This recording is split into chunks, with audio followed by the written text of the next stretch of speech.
preço do petróleo está subindo mais de 2% neste exato momento e eu estou gravando agora, 22 de junho, às 22h38, né, um domingo.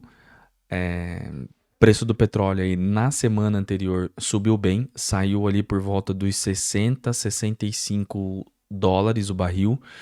E eu já vinha falando há algum tempo, né, aqui nesse canal, que esses preços não iam se manter por muito tempo na casa dos 60, tanto que quando ele chegou a 60 dólares voltou rapidamente para os 65, beliscou ali os 67, e eu já falando, gente, o professor Ledelara, que é um grande nome aqui no YouTube, estava explicando ali o porquê do o preço do petróleo ter saído ali dos 80 e ter ido para os 60. Então, na minha opinião, para quem já acompanha a Petrobras desde 2021, desde 2021 que eu venho acompanhando a Petrobras, né, dia após dia, já comentei inúmeras vezes sobre o meu erro aqui investindo em Petrobras, que me fez deixar de ganhar mais de 200 mil reais, né? Todo vídeo eu falo isso. E então, assim, eu já imaginei o que Petrobras não vai, né? O petróleo, na verdade, não vai ficar nos níveis que está, né? A não ser que aconteça alguma coisa aí, algum evento externo, mas muito provavelmente ele voltaria aos 75 dólares, porque é um preço que o preço do barril, né, ele gosta de navegar, né? É um valor ali, uma região que costuma navegar. Fato é que veio, né, infelizmente, aí esse atrito entre o Irã e Israel no dia 13. Israel atacou o Irã. ah, os Estados Unidos falou que não ia se intrometer. Por fim, que agora, no finalzinho ali na sexta-feira, ou no sábado, se eu não me engano, se me falha a memória,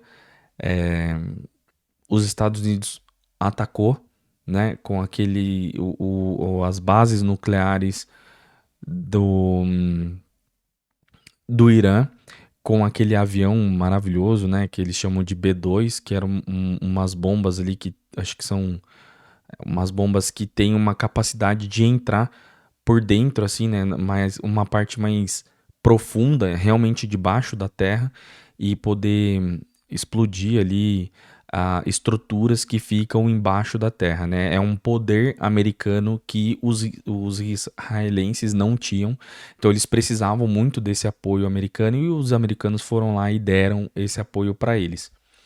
Fato é que agora acabou de sair uma notícia do Trump falando que tá na hora de, como é que é? Deixa eu pegar aqui para vocês.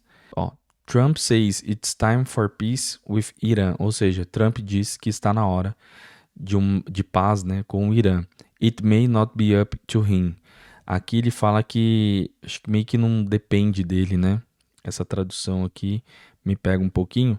Pode não depender dele, né? Então, assim, oh meu Deus, para paz acontecer, né? Para eles conversarem, falarem de paz, não depende dele, né? Eu acho que acredito no caso aqui é o do Trump. Então ele fala aqui, ó, e o Irã pode escalar, né? Trazendo os Estados Unidos, né? Dragando os Estados Unidos deep into the battle, ou seja, para dentro, uma parte profunda aqui do, da batalha, né? Ou seja, da guerra. Ou ele pode focar uma guerra, né? Um atrito maior aí com Israel. Então, o The Wall Street Journal, na verdade, ó, foi às 4h45 do horário East, que eles falam, né? East Time, que é o horário de Nova York. Se eu não me engano, eles estão uma hora menos do que nós, tá? É Nova York, New Jersey, tanana. E aí você desce, tem todo aqui uma matéria falando sobre isso, tá? Eu não vou decorrer aqui, também não vou comentar para não estender muito aqui esse vídeo. O que eu quero trazer nesse vídeo é o relatório do BTG Pactual que ele soltou dia 19 de maio. Hoje é dia 22, então a gente está falando aí de 3 dias de diferença. Aqui, o BTG Pactual, ele chama para compra, tá? Ele solta aqui um relatório de compra para a Petrobras, onde o preço-alvo, deixa eu trazer para cá, eu consigo, deixa eu trazer para cá, aqui, beleza. O preço-alvo da Petrobras, eles projetam, né, a R$ 44,00, o preço atual R$ 32. Deixa eu ver aqui mais que vale a pena. Ó, o EV/EBITDA eles colocam aqui no valuation, né? Eu sempre falo para vocês aqui do EV/EBITDA.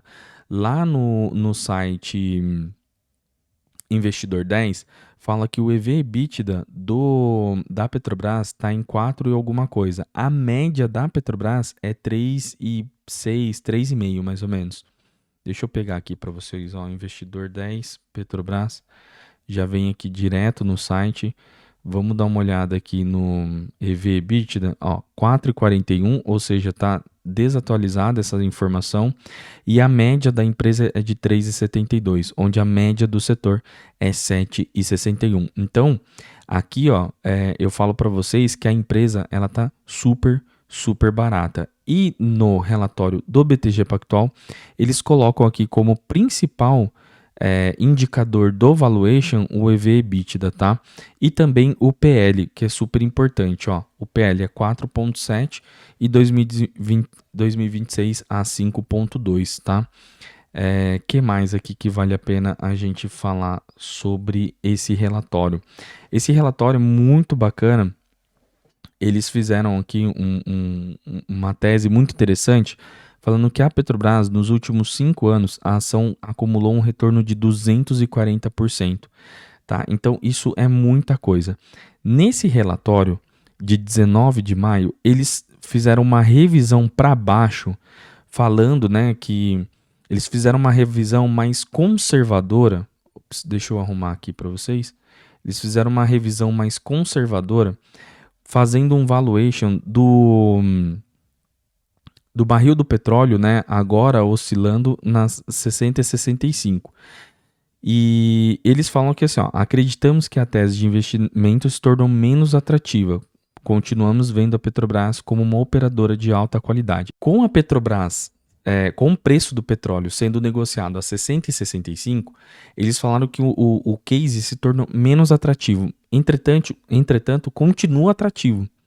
E no próprio relatório eles falam o seguinte, que se o preço do petróleo ficar acima dos 70 e 75, Petrobras é porrada, é máquina de imprimir dinheiro, né? É máquina de imprimir dinheiro. Quer ver? Vamos lá, ó. Ele fala aqui sobre o guidance, o preço-alvo deles é de 44 por ação, antes era 58 por ação. Então, veja, eles faziam uma projeção do barril de petróleo a 70, 75, né? Anteriormente. E aí, com esse valor de 70, 75, a ação, o preço-alvo deles era de R$ 58,00, né, por ação.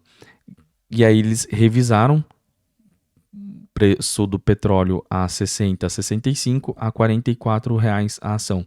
Fato é que o preço do petróleo hoje está subindo aí mais de 2%, tá? Se dermos uma olhada aqui, ó, ela está subindo 2%. No início, umas 9h30, 10 horas, estava mais, estava 2,5, e aí está começando a diminuir um pouco, tá? O preço do petróleo é o Brent, tá? $77 o barril. Então é importante a gente monitorar. Esse site aqui é onde eu pego as informações gratuitas. O link está aqui na descrição, você pode pegar também e acompanhar, tá? Ele só vai pedir aqui uma informaçãozinha, ó, quando eu atualizo, vai aparecer isso aqui para você. Você não precisa colocar essas informações, basta fechar aqui, ó, e já traz toda a informação para você, ó. É muita informação que tem nesse site aqui, tá? É muito bacana, muito legal, ó. Tem até criptomoedas aqui. Olha só, o Bitcoin caindo 1,4%, enfim, tem bastante informação aqui, tá? As moedas, então agora o México, ó, o dólar lá no México está subindo 0,5%, então tem muita informação bacana mesmo. Mas o que eu sempre olho aqui, né, eu olho bastante, na verdade, é o preço do petróleo, tá? Eu olho bastante aqui o preço do petróleo que está sendo negociado a $77 o barril neste momento. Se a gente voltar aqui para o relatório do BTG, ele projeta, né? Tem um gráfico bem bacana aqui. Deixa eu trazer aqui para vocês esse gráfico do BTG que eu achei bem bacana. Esse gráfico aqui, ó. Deixa eu trazer para cá. Ó, esse gráfico aqui, tá? É esse gráfico. Esse gráfico aqui, ó. Esse gráfico aqui, ele projeta um dividend yield de acordo com o preço do petróleo, ó. Então é o dividend yield ordinário em diferentes cenários do Brent. Lembra que o ordinário é aquele do caixa livre, né? Então, qual que é o cálculo? É o fluxo de caixa menos o capex, ou seja, o capex, se você não sabe o que é o dinheiro que a empresa utiliza para realizar investimentos, tá? Então, é aquele dinheiro que ela pega ali do caixa e utiliza para fazer investimentos. Eles dão um nome de capex. Então, tudo que sobra do caixa menos o capex, eles chamam de caixa livre, tá? Esse caixa livre, ele distribui 45% em dividendos. Então, com o preço do petróleo a $70 o barril, o ordinário, né, que é os 45% do caixa livre, ou o mínimo de 4 bi de dólares, é 13%. Tudo que vier acima disso é chamado extraordinário. E a gente espera, né, esse ano de 2025, que haja uma distribuição bem generosa de dividendos por conta extraordinários por conta das eleições, né? O próprio relatório ele traz aqui algumas informações, quer ver? Deixa eu ver aqui. Aqui, ó. 3 cenários principais poderiam gerar um retorno adicional em relação às nossas estimativas. Primeiro, uma recuperação do Brent para a faixa de 70 e 75. Então, eu acabei de mostrar para vocês que está a 70 e 77 dólares, tá? Então, é algo positivo. Então, aumentaria de forma significativa a capacidade de pagamento dos dividendos. Segundo, capex abaixo das estimativas. O que significa? É a empresa investir menos do que a capacidade dela. É investir menos do que ela está falando que vai investir. Isso acaba sobrando mais dinheiro, com isso ela consegue distribuir mais dinheiro, né? Algo comum historicamente. Poderia liberar caixa no curto prazo, melhorar as distribuições. Por fim, e isso aqui é algo muito interessante que eu venho falando há muito tempo, bem antes desse relatório, eu venho falando sobre que esse ano e o ano que vem é as eleições. Já começou as eleições. Isso aconteceu em 2022, foi algo que o Bolsonaro mostrou para os políticos que poderia fazer de maneira extremamente legal e que seria muito benéfico para a política se o fizesse, né?